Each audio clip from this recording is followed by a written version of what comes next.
तो लीजिए प्यारे विद्यार्थियों, आ चुका है आपका कक्षा 11वीं वार्षिक परीक्षा 2024 का आपका अर्थशास्त्र विषय का पूरा क्वेश्चन पेपर।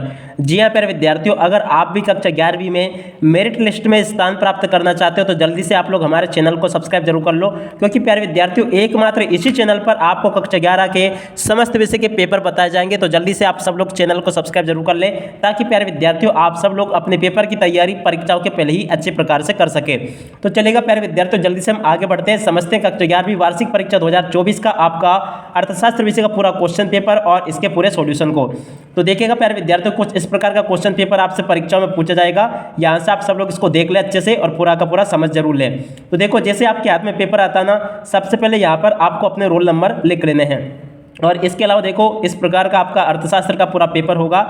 23 क्वेश्चन टोटल आपके पेपर में पूछे जाएंगे और टोटली आपका 80 नंबर का पेपर होने वाला है। तो यहाँ से आप सब लोग इसको अच्छे प्रकार से देख लें, जिससे कि प्यारे विद्यार्थियों आप सब लोग कक्षा 11वीं वार्षिक परीक्षा 2024 अर्थशास्त्र विषय में पूरे क्वेश्चन हल करके अच्छे से आ सके और पूरा का पूरा पेपर आप लोग अच्छे से समझ सके। तो चलेगा, जल्दी से हम आगे बढ़ते हैं, समझते हैं आपके पूरे पेपर को और इसके पूरे सॉल्यूशन को। तो देखिएगा प्यारे विद्यार्थियों, इस प्रकार का क्वेश्चन पेपर आपको परीक्षाओं में देखने को मिलने वाला है। अब चलो मैं आपको पूरा पेपर बता देता हूं कि किस प्रकार का आपका पेपर आया है और कैसे आपको इसका पूरा सॉल्यूशन कंप्लीट कर लेना चाहिए। तो देखिएगा प्यारे विद्यार्थियों, कुछ इस प्रकार का क्वेश्चन पेपर आपको परीक्षाओं में देखने को मिलने वाला है। यहां से आप सब लोग इसको अच्छे से देख लें और पूरा का पूरा जरूर समझ लें। तो देखो, पहला क्वेश्चन पढ़ते हैं। सांख्यिकी गणना का विज्ञान है, यह कथन किसका है? तो देखो प्यारे विद्यार्थियों, ये जो कथन है ना, ए बावले का है, एल बावले का, ठीक है ना। तो आ नंबर का इसका राइट आंसर आ जाएगा।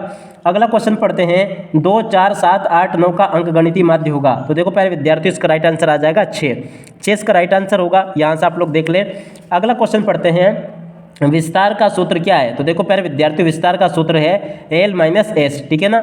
आ नंबर का इसका राइट आंसर आ जाएगा। और उसके बाद में अगला क्वेश्चन पढ़ते हैं। स्वतंत्रता के पश्चात हमारे देश में कौन सी अर्थव्यवस्था अपनाई गई? तो देखो प्यारे विद्यार्थियों, स्वतंत्रता के पश्चात हमारे देश में मिश्रित अर्थव्यवस्था को अपनाया गया, ये इसका राइट आंसर आ जाएगा।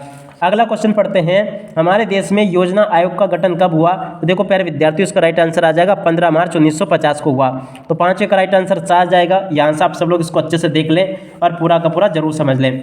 अब अगला क्वेश्चन वैश्विक समूह है। तो देखो प्यारे विद्यार्थियों, वैश्विक समूह क्या है? इसमें सार्क है, G20, G8 है या G20 है? तो देखो प्यारे विद्यार्थियों, इसका राइट आंसर आपका आ जाएगा उपयुक्त सभी। तो द नंबर का इसका राइट आंसर होगा। यहाँ से आप लोग इसको देख लें। अब चलो मैं आपको आगे का पेपर बता देता हूँ।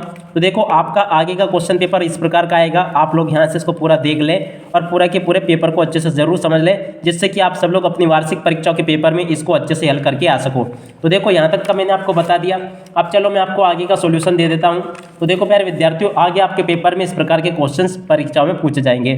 पहला क्वेश्चन पढ़ते हैं। रिक्त स्थानों की पूर्ति यहाँ पर पूछी गई। और पहला क्वेश्चन, भारत और पाकिस्तान सन 1947 में स्वतंत्र हुए। तो ये इसका राइट आंसर होगा। अगला क्वेश्चन पढ़ते हैं। ग्रामीण विकास एक विस्तृत व्यापक शब्द है, ठीक है ना, ये इसका राइट आंसर होगा। विश्व पर्यावरण दिवस 5 जून को मनाया जाता है। श्रेणी कोटि अंतर से संबंध विधि का प्रतिपादन किसने किया? स्पीयरमैन ने किया। तो ये इसका राइट आंसर आ जाएगा। सूचकांक आर्थिक क्या होते हैं? बैरोमीटर। तो ये इसका राइट आंसर होगा। प्राथमिक आंकड़े मौलिक आंकड़े होते हैं, ये इसका राइट आंसर आ जाएगा। तो ऐसे प्यारे विद्यार्थियों, आप सब लोग यहाँ तक का पूरा सॉल्यूशन देख लो और पूरा इसको अच्छी प्रकार से याद भी कर लो। अब इसके बाद में देखो प्यारे विद्यार्थियों, यहाँ से आप सब लोग इन क्वेश्चंस को देख लीजिएगा। सही जोड़ी इस प्रकार के आपके पेपर में परीक्षाओं में आपसे पूछी जाएगी। आवश्यकताएं असीमित होती है। प्रकाशित आंकड़े द्वितीयक आंकड़े, बहुलक की जोड़ी अधिक आवृत्ति से मिल जाएगी। लॉरेंज वक्र की जोड़ी आरे की माप से हो जाएगी। प्रत्यक्ष कर की जोड़ी आयकर से मिल जाएगी। नाबार्ड की जोड़ी का मिलान 1982 से आपका हो जाएगा। तो देखो प्यारे विद्यार्थियों, इस प्रकार से आप सब लोग पूरा का पूरा जोड़ी मिलान कंप्लीट कर लो, जैसा कि मैंने आप सब लोगों को बताया है। जोड़ी बिल्कुल आपके पेपर में इसी प्रकार की पूछी जाएगी, जिस प्रकार की मैंने यहाँ से आपको बताई है। तो उम्मीद है कि आप सब लोगों ने यहाँ तक का पूरा सॉल्यूशन कंप्लीट जरूर कर लिया होगा।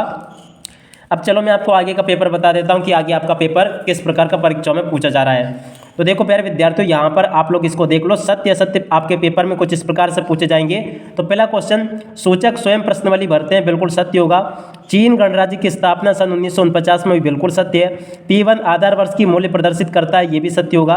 और उसके बाद में अगला क्वेश्चन, मानव पूंजी एवं मानव विकास आपस में असंबंधित है, ये बिल्कुल असत्य हो जाएगा। धारणीय विकास में भावी पीढ़ी के हितों को ध्यान में रखा जाता है, ये बिल्कुल आपका सत्य होगा। भारतीय अर्थव्यवस्था के समक्ष बेरोजगारी एक प्रमुख चुनौती है, ये भी सत्य होगा। सारणियन का आधार अब वर्गीकरण है, तो देखो ये भी आपका बिल्कुल सत्य होगा। तो देखो प्यारे विद्यार्थियों, यहाँ तक का पूरा सॉल्यूशन मैंने आप सबको बता दिया। उम्मीद है कि आप सब लोगों ने इनको पूरा का पूरा यहाँ तक का नोट अच्छे प्रकार से कर लिया होगा। तो देखो प्यारे विद्यार्थियों, यहाँ तक का पूरा सॉल्यूशन मैंने आप सबको बता दिया। अब चलो हम आगे बढ़ते हैं, अगले क्वेश्चन को देखते हैं। तो देखो एक शब्द या फिर एक वाक्य में उत्तर यहाँ पर आपसे पूछे गए हैं। पहला क्वेश्चन, सूचकांक में किसके सूचकांक को आदर्श माना जाता है? तो देखो फिशर का सूचकांक आदर्श माना जाता है। माध्य का कौन सा चतुर्थक होता है? तो देखो दूसरा चतुर्थक होता है। समांतर माध्य क्या है? तो देखो समांतर माध्य वह मूल्य है जो किसी श्रेणी के समस्त पदों के मूल्यों के योग में उनकी संख्या से भाग देने से प्राप्त होता है, ठीक है ना, ये इसका राइट आंसर होगा। कुटुंब श्री क्या है? तो देखो प्यारे विद्यार्थियों, इसका राइट आंसर होगा आपका गरीबी उन्मूलन और महिलाओं को सशक्त बनाने का एक मिशन है, ठीक है ना। अगला क्वेश्चन देखते हैं, केंद्रीय प्रदूषण नियंत्रण बोर्ड की स्थापना कब हुई? तो देखो सितंबर 1974 में हुई थी। अब इफ्को आंदोलन किससे संबंधित है? तो देखो कर्नाटक में पर्यावरण से संबंधित है, जो अगस्त 1983 में चलाया गया था, पर्यावरण संरक्षण से संबंधित, ठीक है। अगला क्वेश्चन देखते हैं, किस देश ने एक संतान की नीति अपनाई? तो ये चीन ने अपनाई थी। तो इस प्रकार से प्यारे विद्यार्थियों, यहाँ तक का आप लोग पूरा का पूरा सॉल्यूशन कंप्लीट कर लो, जिससे कि आप सब लोग अपनी वार्षिक परीक्षाओं के पेपर में इसको अच्छे प्रकार से हल करके आ सको। अब देखो प्यारे विद्यार्थियों, बाकी का पेपर आपका कुछ इस प्रकार का होगा, यहाँ से आप लोग इसको देख ले अच्छे से। इसी प्रकार के क्वेश्चंस आपके पेपर में परीक्षा में आपसे पूछे जाएंगे, तो यहाँ से आप सब लोग इनको अच्छे से देख ले पूरा पेपर, ताकि प्यारे विद्यार्थियों आप सब लोग अपने पेपर को परीक्षाओं में अच्छे से हल करके आ सके।